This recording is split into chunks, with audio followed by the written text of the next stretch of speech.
Welcome to our guide on transforming your home into a reading paradise for book-loving families. Lead by example. Your enthusiasm for reading will inspire your children to follow suit.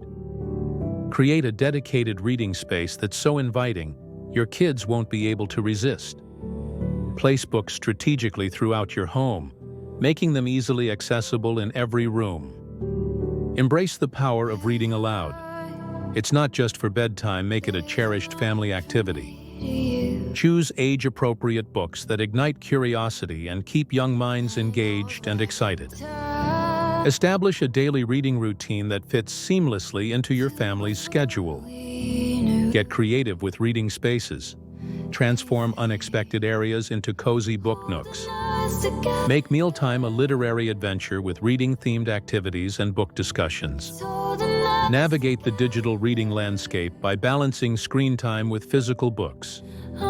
Unite your family through shared reading experiences, like a family book club. Witness the incredible benefits of a reading-friendly home on literacy development and family bonding. Take action now to cultivate a lifelong love of reading in your children.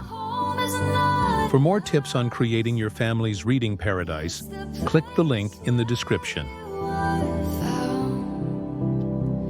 I'm choosing you.